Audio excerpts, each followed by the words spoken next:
Hi, my name is Callie Hocuff, and this is my ethical leader presentation for KIN 505. So, a summary of my career, what I would like to do is I would like to provide training to other trainers, so other people who are personal trainers or who work with clients.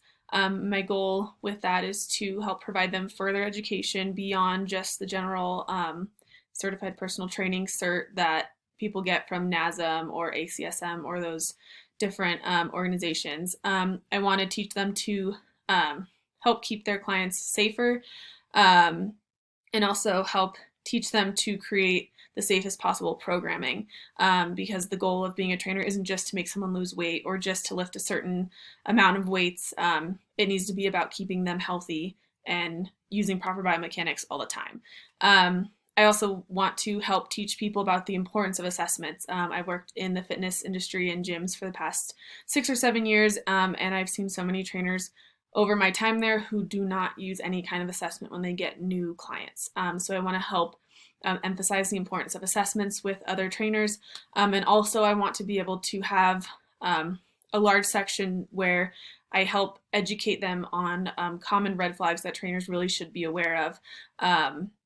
For example, radiating pain down an arm, angina, other types of issues that trainers should be aware of and know that you need to send your client to the doctor and not just have them push through whatever that issue is.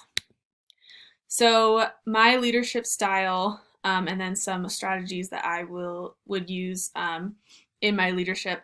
My style is democratic. I want anyone who's following me or listening or taking a class with me, I want them to feel included.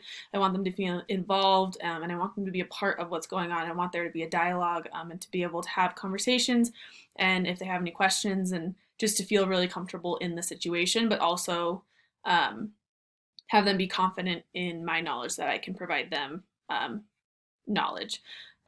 Leadership strategies that I would use. Transformational leadership, I think, is the biggest one. My goal is to encourage anyone learning from me to change and transform their own goals and ideas as trainers. And Burton in 2020 said that that's what a transformational leader does. Stone in 2004 talked about how it's important to help people change their own personal goals as a transformational leader. So you're not just getting them to do what you want them to do, you are encouraging them and motivating them to want to do it on their own. So that's a big part of the transformational leadership. You're actually creating a change in their own thoughts and goals. And this leadership style has been found also to be a really good strategy for women to use when they're in a leadership role, according to Eagly in 2001. So for me as a female, I feel like there's been many times where men in the gym think I don't know what I'm talking about or that sort of thing just because I'm a woman. So this leadership style is a good way to help everyone feel comfortable, but also help them really understand that I do have information to share with them. And the other leadership strategy that I would use would be charismatic leadership. Burton says that charismatic leadership motivates and inspires followers with bold visions and unique ideas. So you're helping them get excited about something. You're helping them kind of see things from a new angle and with enthusiasm and enjoyment and more joy. So it's not just like this is what you need to do. It's you're teaching them to love the process and the different ideas and get excited about it so they want to do it also. Also with charismatic leadership, it's really good at creating an environment that encourages learning and encourages people to ask questions, because I don't want anyone to ever feel like they can't ask a question or that they should know something but they don't. So I really want to create an environment where everyone feels like it's okay if I don't know the answer, it's okay if I need help with something, that everyone feels comfortable to ask questions, because it's always more important. It's way better to ask the question than to not know and do the wrong thing. Autocratic leadership, which is almost opposite of charismatic, has been found to prevent followers from being or wanting to be involved because it's more of an intimidating style of leadership. So I definitely want to stay far away from that because I don't want that to be the environment with the people that I'm working with. And I also really want to instill in anyone that works with me that a good trainer is a trainer who knows very well that they don't know everything.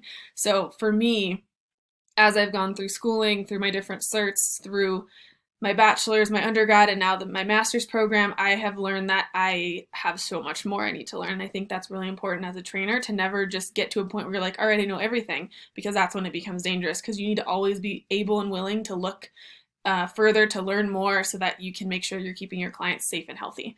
And then Nikolowski in 2015 talks about how soft power is actually the biggest advantage of a charismatic leader. So it's the idea that you don't force your followers or people that are listening to you to do anything, but what you do is you want to be able to motivate them to do it on their own. So it doesn't feel like they're being hit on the head with different rules and different things they're supposed to do, but it's more that they are taking in the information and it's helping encourage and motivate them to want to do things on their own.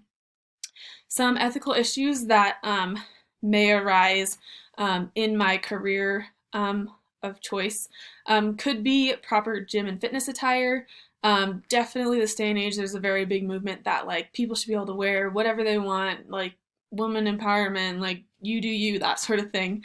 But my morals and my belief and my faith is that modesty is definitely important, and that I want to have a very professional environment no matter who I'm with, whether I'm teaching a group of people or in a session. I just want it to be very professional. I want it to be just nothing risque.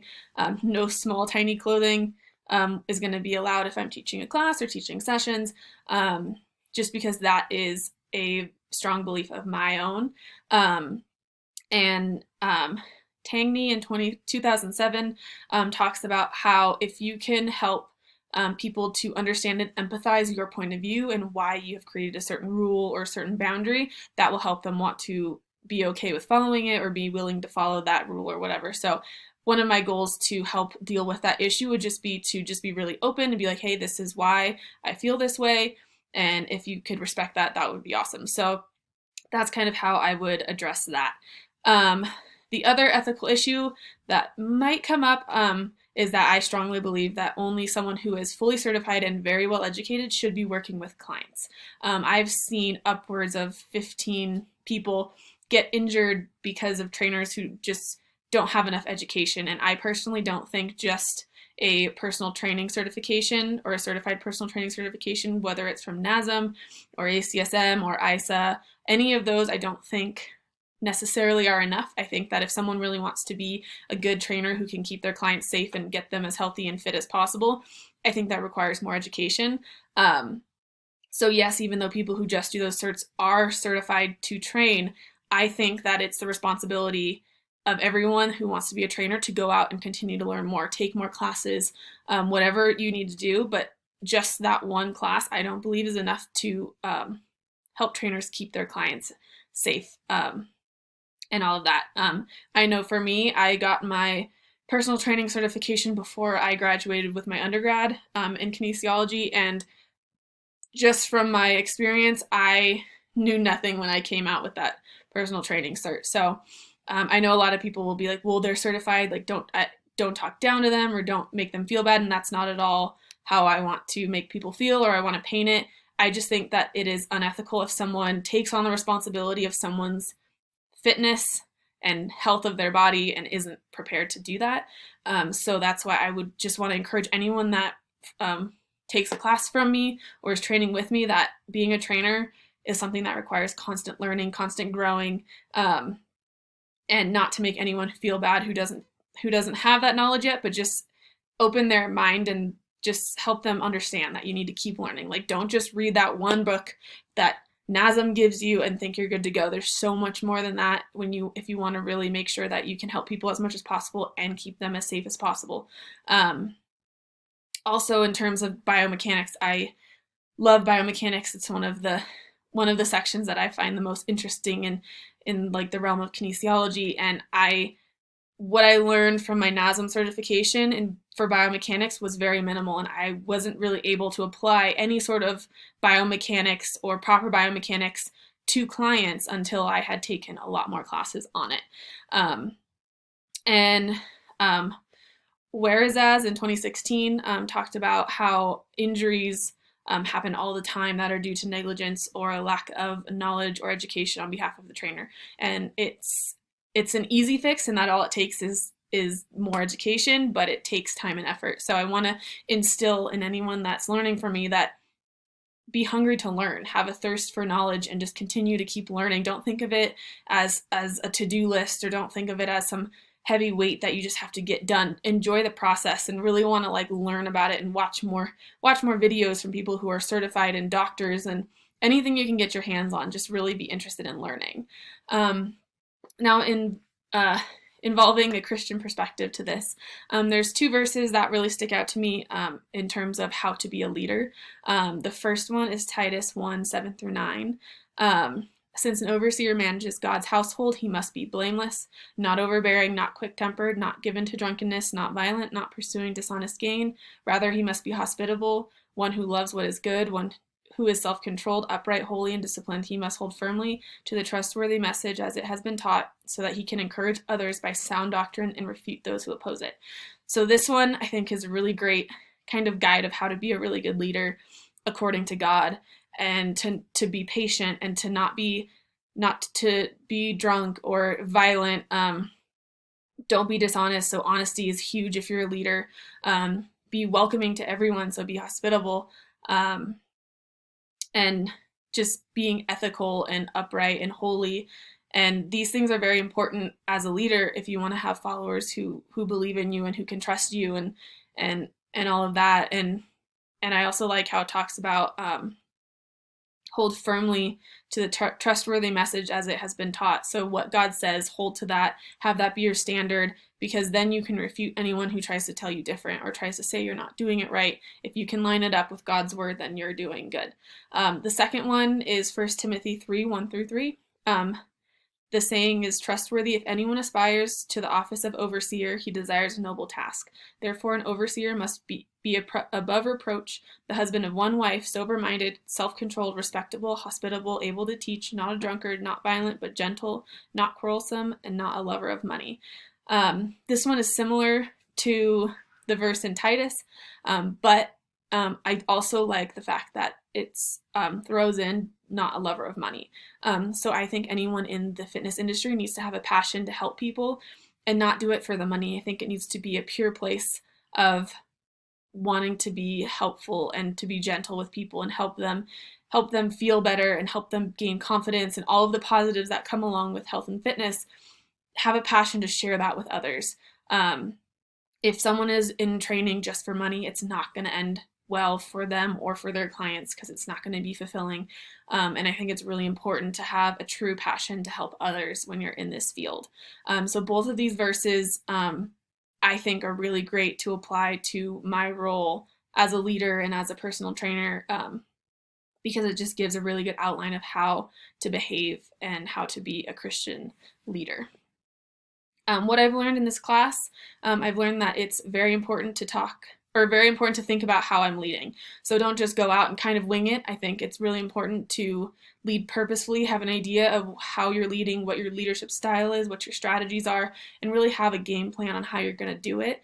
And then also just the idea that we talked about in the Christian perspective of just always be upright and ethical, because if you get caught in a lie or you get caught doing something shady, it can totally ruin your entire career, even, and people's view of you and how people think of you and all of that. So it's just really important to have a plan and how you want to do things, and also just always be upright and ethical.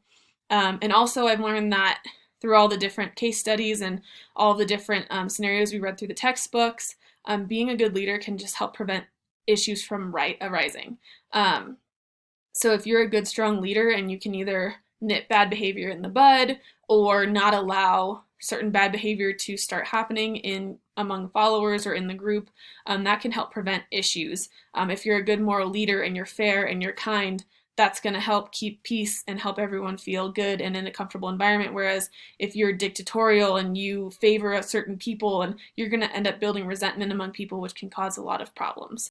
And the last thing that I learned, both through this class and has kind of been a goal my whole Christian life, has been to honor God in what I do. And so this class just really made it clear that I need to honor God in my leadership role, and make Him the center of all decisions, all choices, all goals of my business and my career needs to be centered around Him. And that way I can be an example for others of um, how to be a strong Christian and a good person. Um, and lastly, my references. And thank you for a wonderful class. I really enjoyed it.